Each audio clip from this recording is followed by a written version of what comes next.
Magandang balita sa lahat ng malayo na sa lugar kung saan sila ipinanganak at may problema sa kanilang birth certificate. Lalo na sa ating mga kababayan na lumipat na ng probinsya o syudad papuntang Metro Manila o sa ibang lugar. Kung matagal mo nang gustong ipaayos ang mali sa iyong birth certificate, typographical error sa pangalan, mali ang petsa, o kahit mali ang sex, pero natatakot kang bumalik pa sa lugar kung saan ka ipinanganak dahil sa gastos, oras at pagod ng biyahe, huminga ka na ng maluwag. Hindi mo na kailangang umuwi. Ako po si Atty. Claribel Lucila at ngayon ipapaliwanag ko sa inyo ang tinatawag na migrant petition.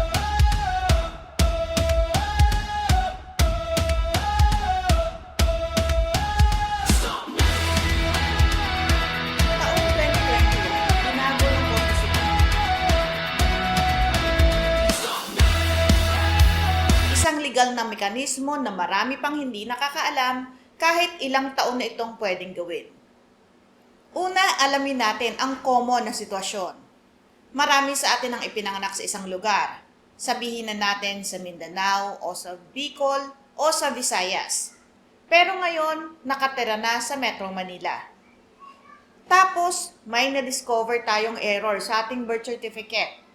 Karaniwang iniisip natin na kailangan pang bumalik sa lugar ng kapanganakan para ayusin ang birth certificate. Pero hindi na po ito kailangan.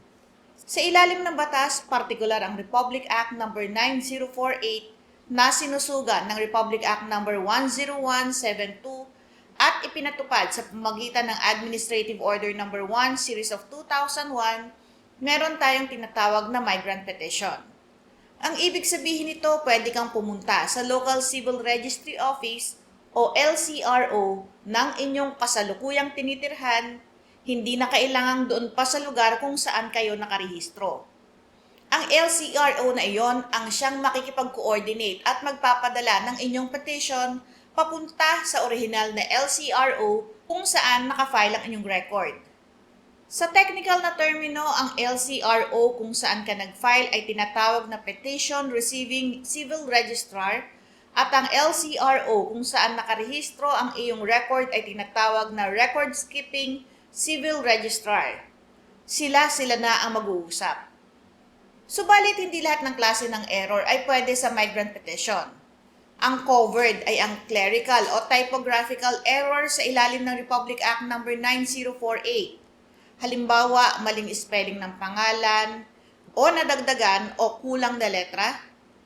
Kasama rin ang pagpapaayos ng maling araw o buwan ng kapanganakan, o kaya ay maling kasarian sa ilalim ng Republic Act No. 10172.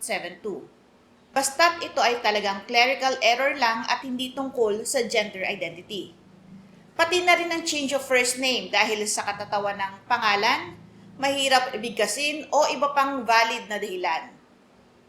Hindi covered dito ang mga substantial na pagbabago tulad ng pagbabago ng buong taon ng kapanganakan, pagbabago ng filiation o legitimacy, o mga bagay na nangangailangan ng court order sa ilalim ng Rule 108. Paano nga ba mag-file under migrant petition? Una, pumunta sa LCRO ng iyong kasalukuyang lugar na tinitirhan. Sabihin sa kanila na magpa-file ka ng migrant petition. Pangalawa, ihanda ang mga requirements. Ang PSA copy ng birth certificate mo. At least 2 public o private na dokumento na nagpapakita ng tamang entry. Valid government ID. At ang duly accomplished petition form. Pangatlo, bayaran ang filing fee. Karaniwang 1,000 pesos para sa clerical error o kaya naman ay 3,000 pesos para sa change of first name o Republic Act No. 10172 corrections. Dagdag pa ang posibleng service fee para sa migrant petition coordination. Pang-apat, hihintayin ang 10-day posting period sa LCRO bulletin board o publication kung kinakailangan. Halimbawa, para sa change of first name o Republic Act No. 10172 cases. Once a week for 2 consecutive weeks sa newspaper. Panglima, ipapadala ng iyong LCRO ang buong petition sa orihinal na LCRO. at pagkatapos sa PSA para sa final na desisyon at annotation. Karaniwang tumatagal ito ng higit 1 buwan hanggang 6 na buwan, depende sa dami ng backlog at kung gaano kabilis mag-coordinate ang dalawang LCROs. Isang importanteng tip po, tumawag muna kayo bago pumunta sa LCRO. Hindi lahat ng LCRO ay pareho ang bilis o proseso sa pag-accept ng migrant petitions. Kaya mas mainam kung kukumpirmahin mo muna ang kanilang specific na requirements bago ka pumunta at mag-apply.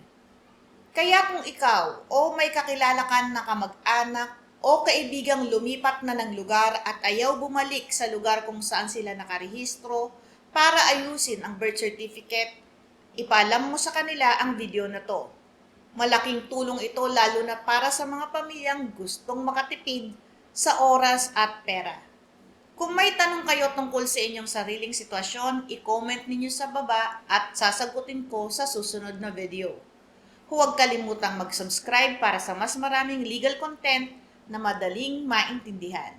Ako po si Attorney Claribel Lucila, hanggang sa muli.